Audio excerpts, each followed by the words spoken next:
عزیزان گرامی کہ جب پیغمبر اسلام خود شام تشریف لے جا رہے تھے جناب ابو طالب کے ساتھ، تو ساری کی ساری ہماری دینیات کی کتابوں میں موجود ہے کہ سارے کے سارے وہاں جو پادری دیکھ رہے تھے، عیسائی تھے، وہ ایک مرتبہ جناب ابو طالب کے ساتھ سرور کائنات کو جب پہاڑوں سے اتر کے دمشق میں جا رہے تھے، تو جیسے شام میں پہنچے تو انہوں نے فوراً جناب ابو طالب کو روکا، کہا ابو طالب یہ جو آپ کے ساتھ 18 برس کا جوان ہے یہ کون ہے؟ تو ان سب نے کہا یہ میرا بھتیجا، جناب ابو طالب نے ان سب سے کہا یہ میرا بھتیجا محمد مصطفیٰ ہے۔ تو کہا کہ ہم نے ان میں وہ صفات دیکھی ہیں جو ہماری انجیل میں پائی جاتی ہیں۔ تو جناب ابو طالب نے کہا تم بتاؤ تمہارے پاس کیا لکھا؟ کہا بھی ہم نے دیکھا جب یہ اتر رہے تھے نا تو درخت ان کے سامنے جھک رہے تھے، توجہ توجہ توجہ، درخت ان کے سامنے جھک رہے تھے، محسوس یہ ہوتا تھا یہ سارے کے سارے پہاڑ ریزہ ریزہ ہو جائیں گے، سب چیزیں ان کے قدموں کے بوسے لے رہی تھی، اور یہ ساری کی ساری کائنات سے تسبیح کی آوازیں آ رہی تھی، لگتا ہے یہ وہ جو آخری نبی ہیں وہ یہی ہیں۔ عیسائی پادری دیکھے پہچان لے، اور جو آغوش میں پال رہے ہیں وہ نہیں پہچان رہے ہیں۔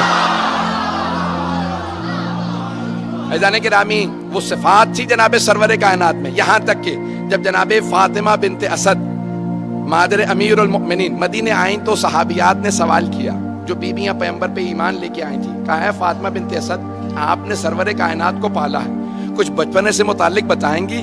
تو انہوں نے اتنے معجزات سنائے، میں صرف ایک معجزے کی طرف اشارہ کروں گا اگر سننا چاہیں گے سب حضرات، کہ دین حق کا جو پیشوا ہوگا اس میں صفات کیا ہونے چاہیے۔ تو کہا کہ رسول خدا کو بچپنے سے خرمے بہت پسند تھے، تو میں بہترین جو خرمے ہوتے تھے نا چن کے ان کے لیے رکھ دیتی تھی کہ جب گھر آئیں گے تو خرمے کھا لیں گے، کھجور کھا لیں گے۔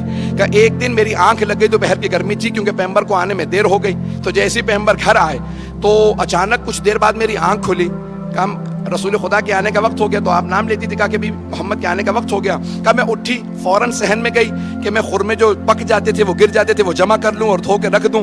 کہا جیسے میں اٹھی صحن میں گئی تو دیکھا کہ رسول خدا درخت کو اشارہ کر رہا ہے کہ جھک جا، جیسے ہی وہ درخت جھکا تو آپ نے خرمے اتارے اور پھر کہا واپس چلا جا۔ توجہ توجہ۔ تو جناب فاطمہ بنت اسد نے کہا رسول خدا نے درخت کو اشارہ کیا، وہ جھک گیا، کہا پھر واپس چلا جا، واپس چلا گیا۔ جب 10 برس 9 برس کے سن میں پیغمبر کو پتا کہ میرے اشارے پہ درخت جھک جائے گا، تو جب 40 برس کے ہوں گے تو پتا نہیں ہوگا میں اللہ کے رسول ہوں۔ پتہ نہیں بات پہنچ رہی ہے نہیں پہنچ رہی؟ عزیزان گرامی جب سب جانتے ہیں یہ عام ہستی نہیں ہے، بڑی بڑی ہستیاں گواہی دے رہی ہیں، تو نشانیاں ساری کتابوں میں آتی رہیں گی اور وہ نشانیاں بتائیں گی کہ یہ رسول خدا اللہ کے رسول ہیں۔ نشانیاں بہت سی ہیں۔ محمد باقر مجلسی نے حق الیقین میں، بحار الانوار میں، اور سید نعمت اللہ جزائری نے انوار النعمانیہ میں، اور بزرگوں نے مختلف کتابوں میں ان معجزات کو درج کیا ہے۔ میں پیش کرنا چاہ رہا ہوں بہت جلدی کہ سرور کائنات کے جسد مطہر کے اندر معجزات کو لکھا گیا ہے کہ وہ آخری نبی آئیں گے، ان میں کچھ صفات ہوں گی، ایسی صفات ہوں گی جو کسی اور میں نہیں تھی۔ جتنے معجزات اللہ نے سارے انبیاء کو دیے ہیں اس سے زیادہ معجزات سرور کائنات کو عطا کیے ہیں، اور ان معجزات سے پتہ چلے گا کہ یہ اللہ کے بھیجے ہوئے رسول ہیں۔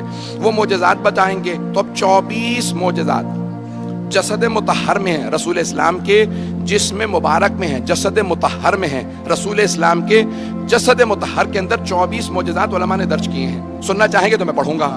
جسم مبارک میں علماء نے لکھا رسول اسلام کے 24 معجزات کا، جہاں سے بھی رسول خدا گزرتے تھے سر پہ ایک ابر رہتا تھا، ایک بادل رہتا تھا، کیونکہ خالق کو یہ برداشت نہیں تھا کہ ان کے سائے پہ کسی کے پاؤں آ جائے، ان کے سائے پہ بھی کسی کے پاؤں نہ آئے۔ اب اگر کبھی کسی نواسے کو کاندھوں پہ سوار کریں تو پھر ماننا پڑے گا خالق کی اجازت تھی۔ میں بہت تیز سے گزروں گا۔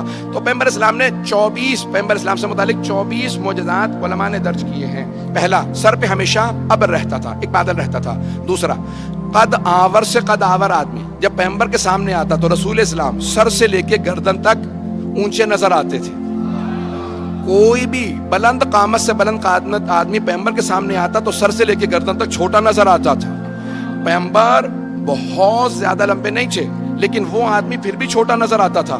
صحابہ کہتے تھے یا رسول اللہ یہ کیا ماجرا ہے؟ کہا میرے خالق کو منظور نہیں کوئی مجھ سے اونچا نظر آئے۔ اتنے لوگ ہیں یا نہیں؟ یہ دوسرا معجزہ بھی میں نے صرف پیش کیا ہے۔ تیسرا معجزہ علماء نے لکھا ہے کہا کہ آپ کا جو پسینہ تھا اس سے خاص خوشبو آتی تھی جو نہ کسی گلاب میں تھی، نہ کسی پھول میں تھی، نہ کسی عطر میں تھی. آپ کے پسینے سے خاص خوشبو آتی تھی. توجہ ہو، پسینے سے خاص خوشبو آتی تھی، جسم مطہر سے خاص خوشبو آتی تھی. ایسی خوشبو آتی تھی کہ جہاں سے آپ گزر جاتے تھے 1 سے 2 دن تک کافر و مشرک جب وہاں آتے تھے تو سونگ کے بتاتے تھے لگتا ہے محمد گزرے ہوں گے. تو دوسرا پوچھتا کیسے معلوم؟ کہ وہ جو خوشبو ان کے بدن سے آتی ہے نا وہ اس جگہ سے آ رہی ہے. اب سمجھ میں آیا یہ حدیث کساء میں جب دونوں شہزادے گھر میں آتے ہیں تو جناب سیدہ سے کیوں کہتے ہیں انی اشم عندک رائحۃ طیبۃ کأنہا رائحۃ جد رسول اللہ. مادر گرامی، آپ کے پاس سے ایسی خوشبو آ رہی ہے جیسے نانا کے بدن سے آتی ہے.